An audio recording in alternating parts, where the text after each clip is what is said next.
रहीम। अल्हम्दुलिल्लाहि वलिय्यिहि वस्सलातु अला नबिय्यिहि व अला आलिहि व अस्हाबिहि अल-मुतअद्दिबीन बिआदाबिहि। अम्मा बअदु फ़अऊज़ु बिल्लाहि मिनश शैतानिर रजीम। बिस्मिल्लाहिर रहमानिर रहीम। इन्न हाज़ल क़ुरआन यहदी लिल्लती हिय अक़वम। सुब्हान रब्बिक रब्बिल इज़्ज़ति अम्मा यसिफ़ून व सलामुन अलल मुरसलीन वल्हम्दुलिल्लाहि रब्बिल आलमीन। दरूद शरीफ। अल्लाहुम्मा सल्लि अला सय्यिदी व मौलाना मुहम्मदिन व अला आलि सय्यिदिना व मौलाना मुहम्मदिन व बारिक व सल्लिम व सल्लि अलैहि। मदरसतुल बनात का ये सालाना रूहानी इस्लाही तकमील कुरान के मौके पर प्रोग्राम का इनेकाद है। दुआ है अल्लाह ताला इस मौके पे हम सब की और हमारी माए बहन और बेटियां जो पर्दे में इस प्रोग्राम की समाअत कर रही हैं उनकी हाजिरी को कबूल फरमाए।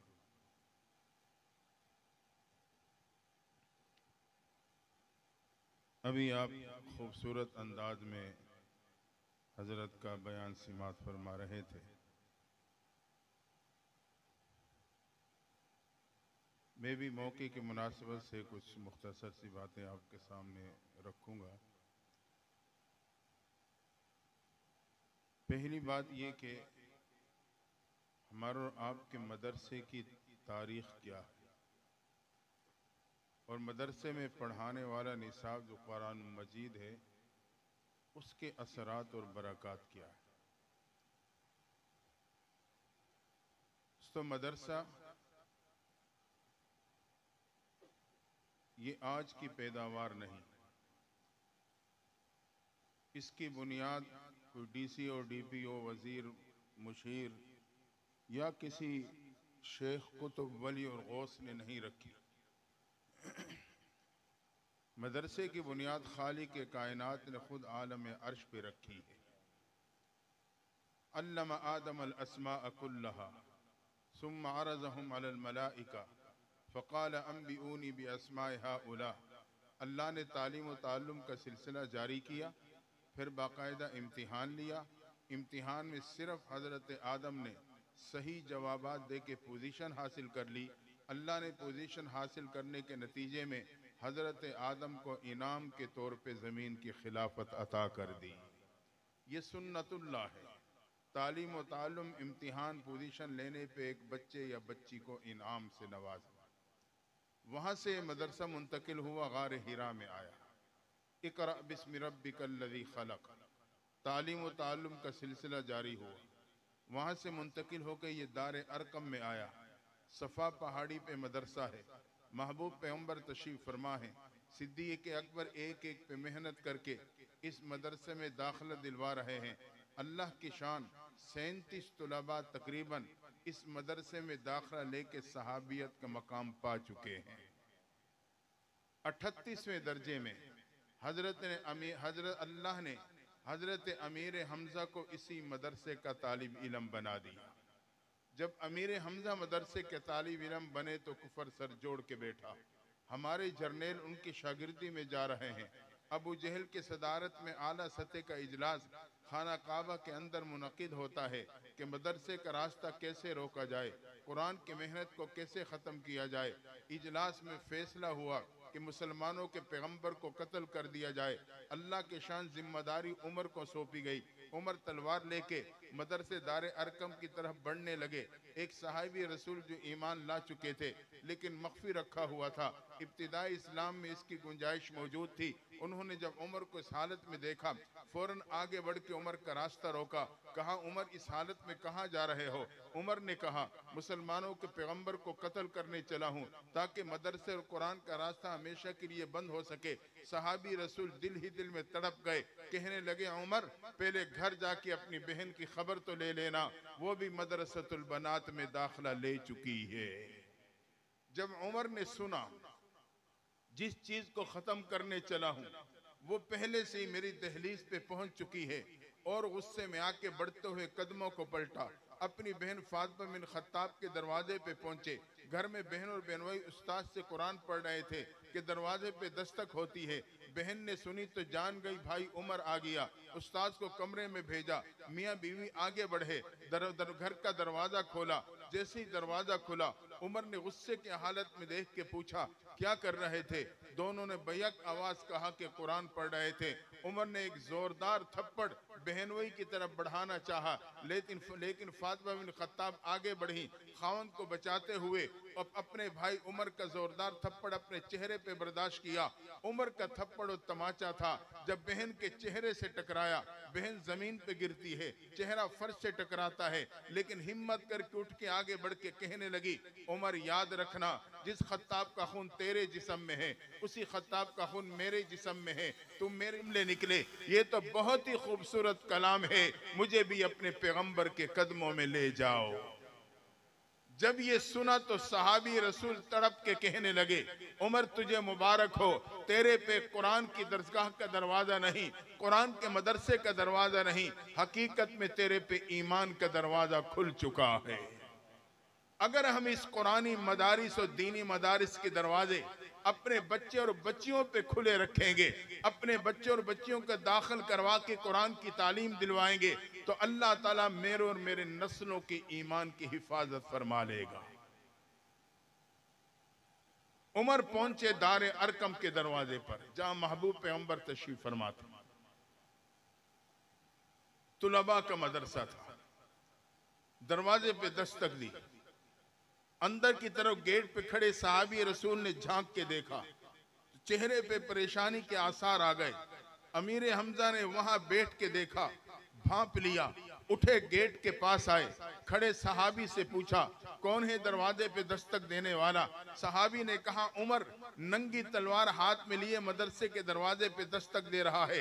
हजरत अमीर हमजा ने कहा हटो, दरवाजा मैं खोलूंगा, अच्छी नियत से आया है खुश आमदेद कहूंगा, बुरी नियत से आया है उसी की तलवार से उसका सर कलम कर दूंगा। हजरत अमीर हमजा आगे बढ़े, मदरसे दारे अरकम का दरवाजा खोला। जैसे ही दरवाजा खुला, उमर की निगाहें उठी, अचानक अमीर हमजा के चेहरे से टकरा गई। उमर ने उठी निगाहों को फौरन झुका लिया। अमीर हमजा ने भाप लिया, उन्होंने अपने जमे हुए कदमों को हटा लिया। उमर ने कदम बढ़ाए, सहाबा ने रास्ता दे दिया। उमर बढ़ते हुए महबूब के कदमों में जाके बैठे, चेहरे अनवर को देख के कहने लगे अल्लाह के नबी मुझे कलमा पढ़ा दो। ये सुनना था, तारीख इस्लाम का सबसे पहला मौका है, मदरसे दारे अरकम की फिजा नारे तकबीर से गूंज जाती है।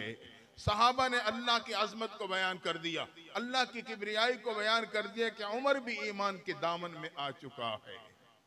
वहां से मदरसा मुंतकिल होता है। मस्जिद नबी में बाकायदा इसका कियाम हुआ, जहां मुस्तकिल मुसाफिर तुलबा का भी इंतजाम किया गया।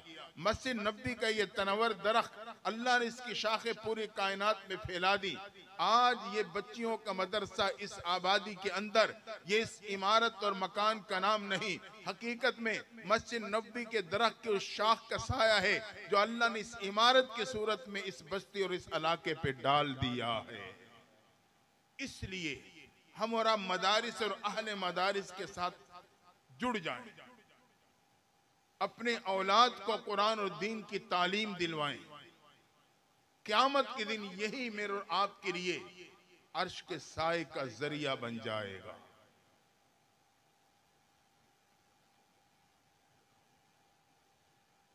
खास तौर पे जो बच्चियों के मदारिस हैं,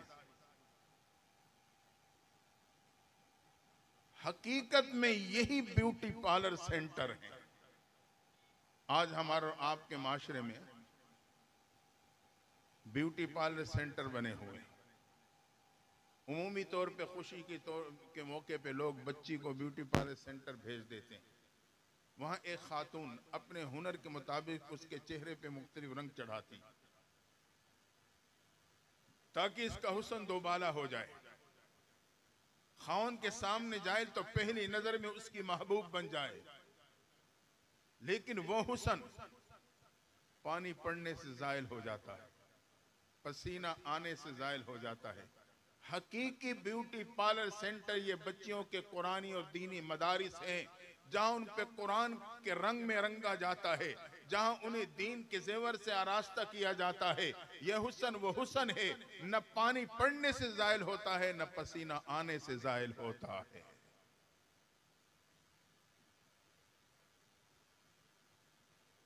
हाफिज कुरान और कारी कुरान या आलिम कुरान, ये ओहदा वो ओहदा है। मौत भी अगर पंजा गाड़ ले तो इस ओहदे को छीन नहीं सकती। दुनिया में कौंसलर से लेके सदर तक जितने ओहदे हैं, या तो जिंदगी में साथ छोड़ जाते हैं, वरना मौत आती है ओहदे को छीन के चली जाती है। कब्र पे लिख दिया जाता है साहब का वजीर और साहब का मुशीर और साहब का एमएनए, साहब का सदर। मकसद ये कि पहले था अब नहीं। लेकिन हाफिज और आलिम, हाफिजा और आलिमा कब्र में उतरने के बाद भी इस ओहदे पे फायज है, इसलिए उसके साथ लफ्ज साबिका नहीं लिखा जाता। आलिमा फला, हाफिजा फला, आलिम फला, हाफिज फला। मकसद ये, जैसे दुनिया में आलिम और हाफिज था, कब्र में उतरने के बाद भी इसका ओहदा बहाल है। ये कब्र में भी आलिमा और हाफिजा है, मैदान हशर में भी हाफिज और आलिमा होगी, हत्ता कि जन्नत में पहुंचने के बाद भी ये ओहदा कायम रहेगा। इसलिए अपने नस्लों को इस ओहदों पे फायज करने की कोशिश करें, जन्नत में जाने के बाद भी वो ओहदा कायम है। मदारिस का निसाब वो बुनियादी तौर पे कुरान है। कुरान ये जहां किताबुल्लाह है, वहां ये कलामुल्लाह भी है। बाकी जितनी आसमानी किताबें थी वो किताबुल्लाह है, वो तहरीर की सूरत में थी, सहीफे थे, तख्तियां थी। कुरान जहां किताबुल्लाह है, वहां ये कलामुल्लाह भी है। हदीस में आता है ये कलाम अल्लाह की जात से सादिर हुआ है। अल्लाह ने कुरान में एक मकनतीसियत रखी है। जैसे मकनतीस जहां भी होती है लोहे को खींच लेती है, इसी तरह कुरान जहां भी आता है अल्लाह की रहमतों को खींच लेता है। कुरान मेरे और आपकी जिंदगी में आएगा, रब की रहमतें मेरी जिंदगी पे नाजिल। कुरान मेरे और आपके कारोबार में आएगा, रब की बरकतें मेरे कारोबार में शामिल। कुरान मेरे और आपके घर बार में आएगा, रब की रहमतें घर बार पे नाजिल। कुरान मेरे और आपके बच्चे और बच्चियों की जिंदगी में आएगा, अल्लाह की रहमत मेरे और आपके बच्चे और बच्चों की जिंदगी में शामिल हो जाएंगे। इसमें वो मकनतीसियतें, जहां भी कुरान आएगा रब की रहमत को खींच लेगा। अल्लाह ने इसमें ये ताकत रखी। लेकिन आज का मुसलमान कहता है हमें तो कुरान की ताकत नहीं नजर आती। एक बात याद रखना, वो गोली जो आप गन में डाल के फायर करेंगे, वो शिकार से आर पार हो जाएगी। अगर हाथ से फेंकेंगे तो शिकार को खराश तक भी नहीं आएगी। गोली वही है, इस्तेमाल का तरीका मुख्तलिफ। हाथ से फेंकोगे शिकार को खराश तक नहीं आएगी, गन में रख के फायर करोगे उससे आर पार हो जाएगी। तीर हाथ से फेंकोगे निशाने पे नहीं लगेगा, अगर कमान में रख के फेंकोगे सीधा निशाने पे जाके लगेगा।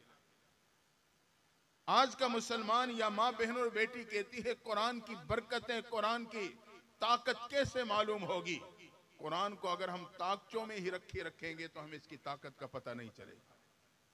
रेशमी गिलाफों में लपेट के बुलंद तरीन अलमारी के ऊपर पड़ा रहेगा, हमें ताकत का पता नहीं चलेगा। अगर मैं इसकी ताकत और इसकी बरकत देखना चाहता हूं, इसको अपनी जिंदगी में ला के देखूं, इसको अपने कारोबार में शामिल करके देखूं, इसको अपने घर और औलाद की जिंदगी में शामिल करके देखूं, फिर मुझे पता चलेगा कुरान में कितनी ताकत है। और एक बात यह भी जरा याद रखना, हर माँ बहन और बेटी के घर कुरान का नुस्खा मौजूद है। ये एक किताब नहीं है, ये हकीकत में रब की तरफ भेजा हुआ मेरे और आपके घर में मेहमान है। ये अल्लाह का भेजा हुआ मेहमान है। आपके घर कोई मेहमान आ जाए, चंद दिन क्या चंद घंटे ठहरे, आप उससे मुलाकात तक ना करें, उससे 10 मिनट तक न दें, उससे बात ही ना करें, हर कोई कहेगा कि ये कितना गोए के नामुनासिब इंसान है, इसने मेहमान के साथ अच्छा नहीं किया, बुरा सलूक किया है। दोस्तों, कुरान अल्लाह का भेजा हुआ मेहमान है, लेकिन आज मुसलमान के पास 10 मिनट भी नहीं 24 घंटे में कि कुरान को दे सके, कुरान के साथ 10 मिनट बैठ जाए, उससे 10 मिनट गुफ्तगू कर दे। साल हा साल कुरान मेरे और आपके घर में मौजूद रहता है, लेकिन मैं ना उससे बात करता हूं ना उससे वक़्त देता हूं। इससे बढ़ के अल्लाह के मेहमान की और कौन सी गुस्ताखी होगी।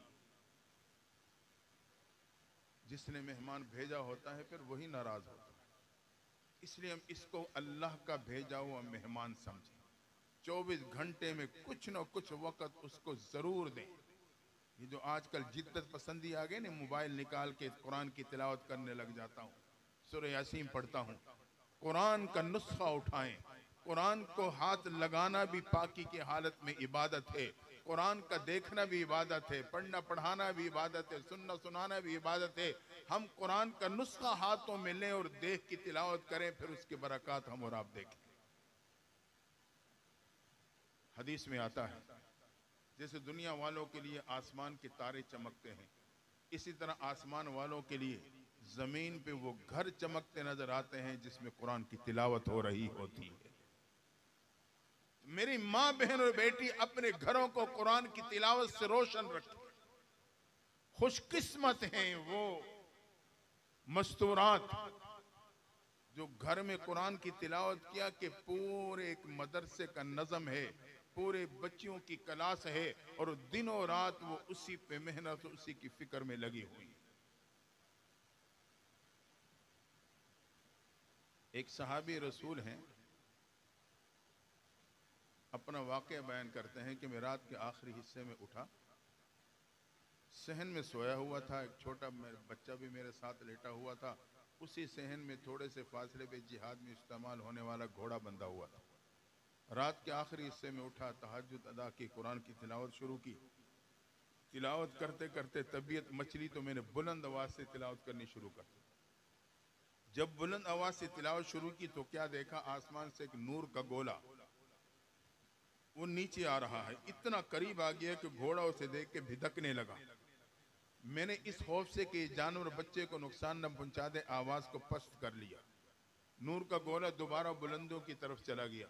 फिर तिलावत करते करते तबीयत मचली, बुलंद आवाज से तिलावत शुरू की।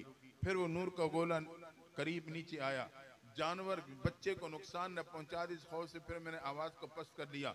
इसी कशमकश में रात का आखिरी हिस्सा मुकम्मल हुआ। अलग सुबह फजर के नमाज में महबूब की खिदमत में हाजिर हुआ। मैंने कहा, अल्लाह के नबी सल्लल्लाहु अलैहि वसल्लम, आज रात का आखिरी हिस्सा मेरा इस कशमकश में गुजरा है। महबूब पैगंबर ने फरमाया, मेरे सहाबी, मुझे उस जात की कसम जिसके कब्जे कुदरत में मेरी जान है, अगर तू सुबह तक बुलंद आवाज से कुरान की तिलावत करता रहता, आज मदीना के शहरी अपने आंखों से फरिश्तों का दीदार कर लेते। ये रहमत के फरिश्तों का नुज़ूल था जो कुरान की तिलावत की आवाज की वजह से अर्श फर्श पे उतरने पे मजबूर थे। तो ये अल्लाह की ये रहमत के फरिश्तों को खींचता।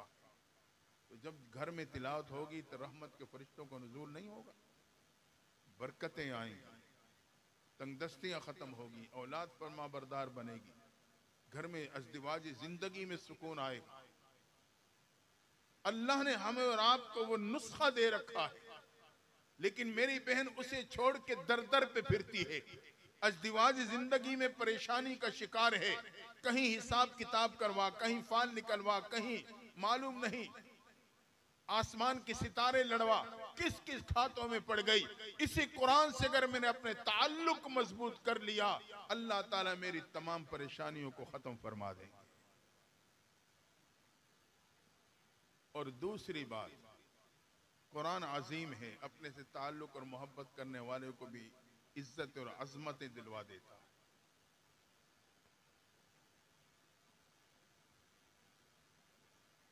मदीना मुनव्वरा के अतराफ में एक यहूदी ताजिर था, सलाम बिन जुबैर उसका नाम था। मक्का और मदीना की तिजारत मुल्क शाम से हुआ करती थी। ये सलाम बिन जुबैर जो यहूदी ताजिर थे, ये भी एक दिन मुल्क शाम का सफ़र किया कि तिजारती सामान खरीदूं, मदीना ला के बेचूंगा, कोई नफ़ा हासिल कर लूँगा। सारा दिन शाम की मंडी में घूमता रहा। पिछले वक़्त में वापसी कर रहा था कि रास्ते में एक मालिक अपने ग़ुलाम को फ़रोख्त कर रहा है, तो वो आवाज़ लगा रहा था, तो कीमत इतनी कम बता रहा था कि इस ताजिर के कदम वहीं रुक गए। इतनी कम कीमत का ग़ुलाम। करीब गया तो उसे अंदाज़ा हो गया कि ग़ुलाम सादा शक्ल, सादा मिजाज, बिल्कुल कमज़ोर जिस्म का मालिक था। ये जान गया कि कीमत इसलिए कम है कि ये कोई भारी और वज़नी काम करने के काबिल नहीं। सोचने लगा कीमत बहुत ही कम है, चलो ख़रीद लेता हूँ, शायद कोई नफ़ा मिल जाए। इसने वो ग़ुलाम भी ख़रीदा, मदीना मुनव्वरा पहुँचा। अगले दिन मदीना के मंडी के करीब कुछ रोड के किनारे पे अपना माल तिजारत भी लगा दिया और उस ग़ुलाम को खड़ा कर दिया कि जब तक तेरे कोई ख़रीदार ना आए तूने यहाँ खड़ा रहना। माल तिजारत तो हाथों हाथ बिका, लेकिन वह ग़ुलाम है जो इतना बेकीमत और कम कीमत है कि कोई उसकी कीमत लगाने के लिए तैयार नहीं। तपती धूप में भूख और प्यासा खरीदार के इंतजार में है, शायद कोई आए और मेरी कीमत डाल दे। अब ये बात मदीना और अतराफ में घूम गई कि फलां ताजिर ऐसा बेकीमत गुलाम खरीद के लाया है कि उसकी कीमत लगाने के लिए तैयार नहीं।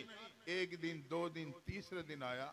एक खातून का रोजाना गुजर होता था, इस नौजवान को यहाँ खड़े हुए पाती थी, तो तीसरे दिन उसे उस पे हमदर्दी की बुनियाद पर उसने उसी बेकीमत गुलाम की कीमत डाल दी, उसे खरीदा, घर ले गई। अब यही बात मदीना और अतराफ में घूम गई, फना खातून ने उस बेकीमत गुलाम की कीमत डाल दी। एक और काफिला जो तिजारती काफिला मक्का से मुल्क शाम गया था, वापसी में मदीना में पड़ाव डाला, चंद दिन ठहरेंगे फिर अगला सफर शुरू करेंगे। उसमें मक्का का एक ताजिर अबू हुज़ैफा भी शामिल था। जब उन्होंने वहां क्याम किया तो इस खातून की इन बातों के गुलाम के चर्चे थे, वो बात उस तक भी पहुंची। उसने कहा मैं उस खातून से मुलाकात चाहता हूँ। वक़्त तय हुआ, मुलाकात हुई। गुफ्तगू के दौरान इसने उसको इस नहज पे पाया कि ये इंसानी हमदर्दी का जज्बा रखती है, खैर ख्वाही का जज्बा रखती है। ये बातों ने उस पर बड़ा असर किया। वापस अपने काफिले में गया। अगले दिन उस नौजवान लड़की के माँ बाप की तरफ शादी का पैगाम भेजा। माँ बाप ने सोचा मक्का के एक नौजवान ताजिर है, इससे बेहतर हमारी बच्ची के लिए कौन सा रिश्ता हो सकता है। उन्होंने मंजूर कर लिया, रिश्ता तय हुआ, शादी हो गई। अब गोए के कुछ वक़्त गुजरने के बाद अबू हुज़ैफा ने कहा मैं मक्का मुकर्रमा जाना चाहता हूँ ताकि अपनी शादी की खुशखबरी और इस तिजारत के सफर की कारगुजारी रिश्तेदारों दोस्तों को सुना सकूं। बीवी ने कहा मैं साथ चलूंगी। उसने अपने गुलाम को भी साथ लिया। मक्का मुकर्रमा पहुंचे, रात गुजरी, सुबह हुई। अबू हुज़ैफा कहने लगे यहाँ करीब मेरा एक जिगरी दोस्त है जो मक्के का मशहूर ताजिर है, मैं पहले उसकी मुलाकात चाहता हूँ। बीवी साथ चलती है, गुलाम को भी साथ लिया। जाके उस दोस्त से मुलाकात हुई। गुफ्तगू के दौरान अबू हुज़ैफा ने महसूस किया मेरे दोस्त का अंदाज बदला बदला है, गुफ्तगू में तब्दीली है। तो आखिरकार पूछने पे मजबूर हुआ, कहा उस्मान क्या बात है, आपकी गुफ्तगू में तब्दीली, आपका अंदाज बदला बदला। हज़रत उस्मान गनी ने कहा अबू हुज़ैफा मैं कलमा पढ़ के मुसलमान हो चुका हूँ। ये सुनना था, ताल्लुक इतना था कि ये अबू हुज़ैफा और इसकी बीवी ये जोड़ा महबूब के कदमों में पहुंचा और इन दोनों ने भी कलमा पढ़ लिया। इस्लाम में दाखिल होने के बाद जब महबूब पैगंबर की तालीमात सुनी, उसमें गुलाम को आजाद करने के फजाइल सुने, तो इस अबू हुज़ैफा की बीवी जिसका नाम शबीता था, उसने अपना गुलाम जो हजरत सालिम थे उन्हें आजाद कर दिया। अब हजरत सालिम आजाद हो गए, लेकिन परेशान हैं, मेरा तो यहाँ कोई जानने वाला नहीं, जाऊंगा तो कहाँ जाऊंगा। इन्होंने कहा परेशान न होना, अब आप गुलाम नहीं हो, आजाद हो, अपनी चाहत के खुद मालिक, अपनी इरादों के खुद मालिक। गुलामी में तो गुलाम का इरादा भी नहीं होता था, वो तो अपनी चाहत का भी मालिक नहीं था। अब आप अपने इरादे के मालिक हो, हम आपकी सरपरस्ती करेंगे। और फिर पूछा कि आप बताओ आप कौन सा काम यहाँ करना चाहते हो, हम आपको वो काम करवा के देंगे। हजरत सालिम ने कहा मैं कुरान पढ़ना चाहता हूँ। मक्का की दरसगाह में हजरत सालिम को कुरान पढ़ने के लिए दाखिल कर दिया। शौक था मेहनत की, थोड़े अरसे में हाफिज कुरान किया, कारी कुरान बन गए। अल्लाह ने खूबसूरत लहन और आवाज और अंदाज अता किया। तिलावत करते तो रास्ते में चलने वालों के कदम रुक जाया करते थे। अल्लाह ने एक अजमत अता फरमा दी। मुख्तसर ये कि एक वो वक़्त आया जब सबसे पहला काफिला मक्का से हिजरत करके मदीना जा रहा था। उसमें हजरत सालिम को कारी कुरान होने की बुनियाद पे शामिल कर दिया गया। जब ये काफिला मदीना पहुंचा, सीधा मस्जिद कुबा में गया। काफिले वालों ने मुत्तफिका तौर पे हजरत सालिम को मुसल्ले पे खड़ा करके अपना इमाम बना दिया। ये वो गुलाम है जो रोड के किनारे पे खड़ा था, भूखा और प्यासा था। शायद कोई आए मेरी कीमत डाल दे, कोई मेरा खरीदार आ जाए। कोई खरीदार न था। आज कुरान की बरकत से अल्लाह ने उसे मुसल्ले पे खड़ा करके कौम का इमाम बना दिया। और फिर एक वो वक़्त भी आया जब अमीरुल मोमिन है तो उमर फारूक रजी अल्लाह तआला अन्हु मक्का से मदीना आए, मस्जिद कुबा गए, नमाज का वक़्त हुआ तो यही हजरत सालिम मुसल्ले पे इमाम बन के खड़े हैं। अमीरुल मोमिनीन जैसी अजीम शख्सियत उसके पीछे मुक्तदी बन के नमाज अदा कर रही है। ये अजमत हजरत सालिम को अगर मिली है तो सिर्फ सिर्फ कुरान की बरकत से मिली है। इसलिए हम और आप भी अगर कुरान से जुड़ जाएंगे, अल्लाह हमें और आपको भी इज्जत देगा। लेकिन अफसोस ये है कि आज हमने तो कुरान की अजमत को जाना ही नहीं। मर्द है या औरत, हमने कुरान उठाया कसमें खाने के लिए, चोर का नाम मालूम करने के लिए, लोटे पे फिराने के लिए, मुर्दे को हवा देने के लिए। अगर कोई दीनदार जहन रखता है तो उसने कुरान उठाया सिर्फ और सिर्फ बेटे का नाम रखने के लिए। कुरान जुबान हाल से कहता है मुसलमानों में नामों वाली किताब नहीं। नामों वाली किताब उर्दू में छपी बाजार में बिकती है। मैं तो किरदार का दर्स देती हूँ, किरदार का पैगाम लेके आई हूँ। यही वजह है आज किसी से पूछो नाम क्या है, वो कहेगा मोहम्मद इब्राहिम। यकीनन खूबसूरत कुरान वाला नाम है, लेकिन कुरान से जुड़ा नहीं तो अपने किरदार में पूरा नमरूद नजर आता है। नाम क्या है? मोहम्मद मूसा, कुरान वाला नाम है। कुरान से जुड़ा नहीं या माँ बाप ने जोड़ा नहीं तो अपने किरदार में पूरा फिरौन नजर आता है। नाम क्या है? गुलाम रसूल, गुलाम मुस्तफा। यकीनन कुरान वाला खूबसूरत नाम है, लेकिन कुरान से जुड़ा नहीं तो किरदार में पूरा अबू जहल होता। आए कुरान से अमली ताल्लुक जोड़े, अमली ताल्लुक जोड़े। इसको सही पढ़ने वाले बन जाए, फिर इसको समझने वाले बने और उसके मुताबिक अपनी जिंदगी को गुजारने की कोशिश करें। तो खुशकिस्मत है वह माँ बाप जिनकी बच्चियों ने आज कुरान को मुकम्मल किया है। बहुत बड़ी सआदत, बहुत बड़ा ओहदा है। मैदान हशर और जन्नत में भी इस ओहदे पे वो बच्ची फाइज रहेगी। और हशर में अल्लाह उसके माँ बाप को जो अजमत अता फरमाएंगे, मैं और आप सोच भी नहीं सकते।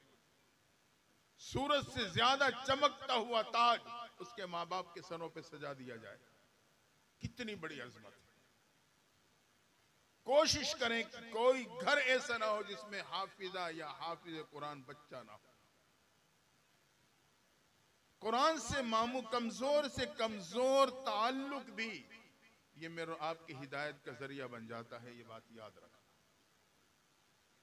कमजोर तरीन ताल्लुक भी हिदायत का जरिया है।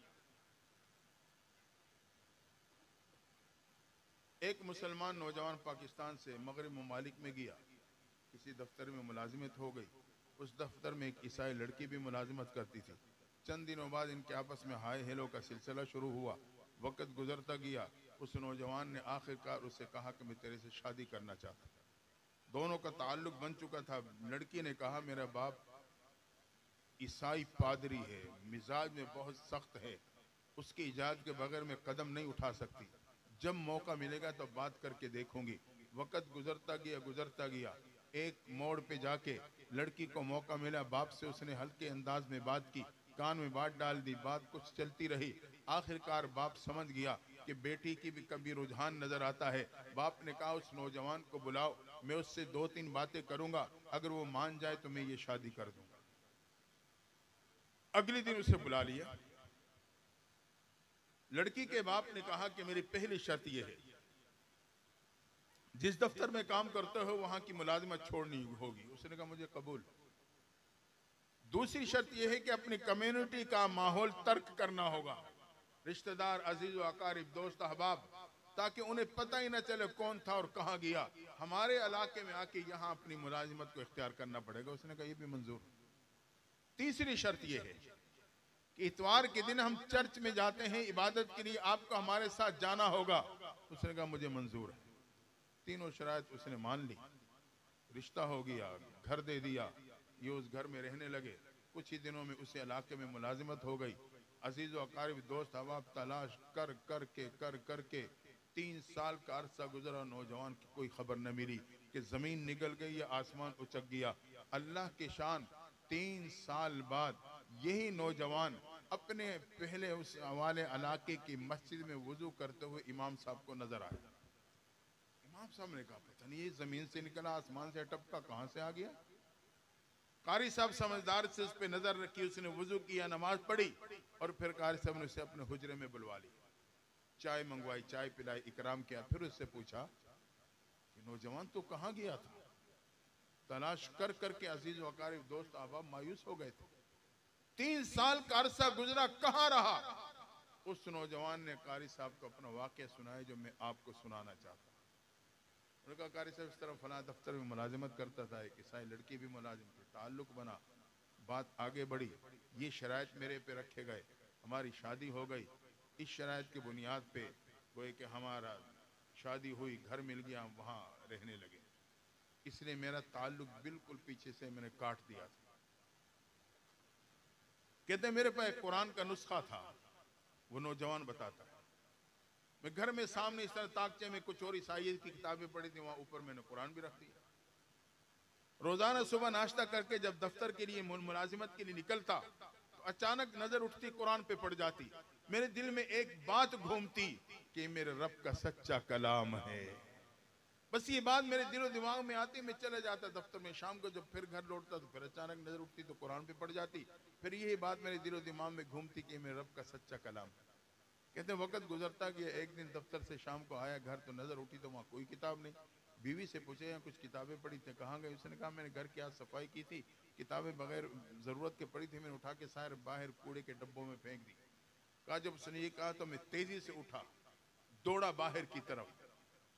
तो बीवी ने जब मुझे इस हालत में देखा तो वो खिड़की विंडो में आके खड़ी हो गई कि मैं देखूं ये क्या करता है।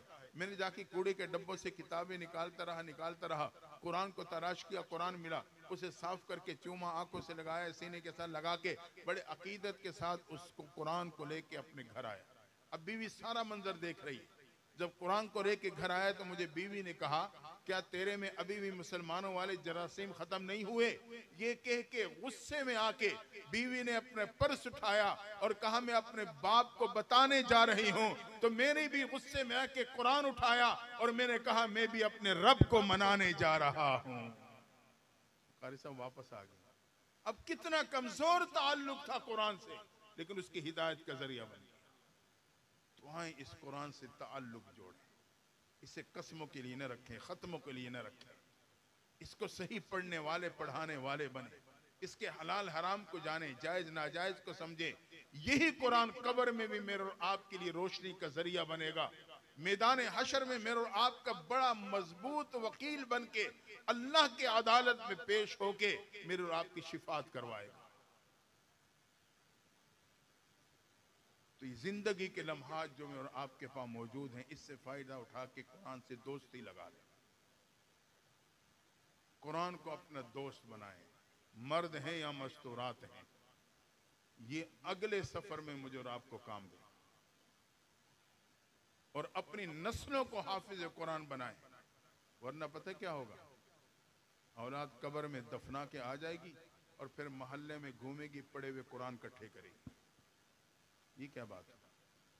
आए अपने औलादों को कुरान पढ़ा के जाएं, ताकि कल को यही औलाद जिस दर्द दिल से अपने माँ बाप के लिए इसाले सवाब कर सकती है, वो और कोई नहीं कर सकता।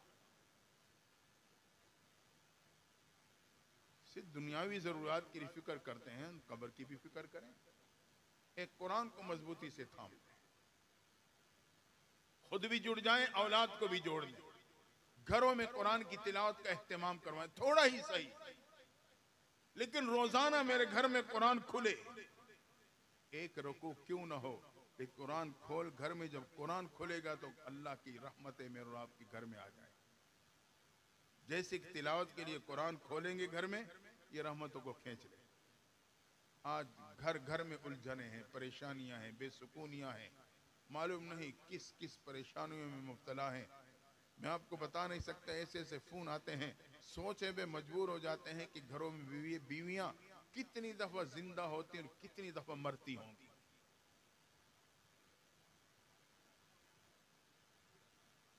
अगर कुरान वालों के साथ जुड़ गए तो हमारे घर में पुरसुकून जिंदगी आ जाएगी।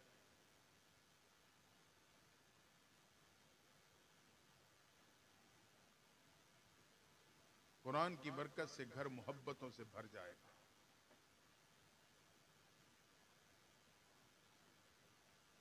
बहरहाल आज तक तो हम और आप गफलत के शिकार रहे, लेकिन अभी भी मेरे आपके पास वक्त है। ये मौजूदा जिंदगी, ये इंतहाई कीमती लम्हात की जिंदगी है, इंतहाई कीमती। अगर इस जिंदगी में हमने एक लम्हे में सच्ची तौबा कर ली, अल्लाह मेरे तमाम गुनाहों को माफ कर देगा। एक लम्हा की तौबा 40-70 साल गुनाहों की जिंदगी पे पानी फेर देता। इतनी कीमती जिंदगी। और आखिरी बात कह रहा हूं, मेरे आपकी जो जिंदगी है ना, ये बिन देखे यकीन वाली जिंदगी। अल्लाह कहा ये जिंदगी बड़ी कीमती। मैंने ना अल्लाह को देखा, ना अल्लाह के नबी को देखा, ना जन्नत, ना जहन्नम, ना पुलिस रात, ना मीज़ान, ना हशर, कुछ नहीं देखा। लेकिन अल्लाह का एहसान है कि ईमान की सूरत में मुझे ये यकीन हासिल है। मैं ईमान रखता हूँ जी, ये बिन देखा यकीन है। ईमान कहते ही इसको है, बिन देखे।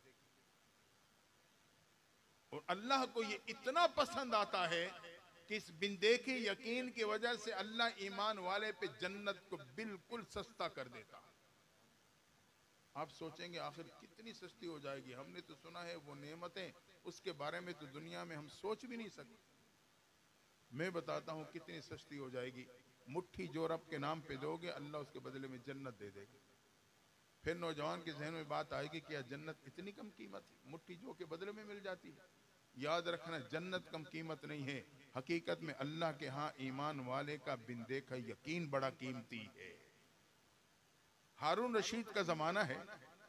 बेहलोल ये मजजूबुल हाल था, हारून रशीद के जमाने में गुजरा है।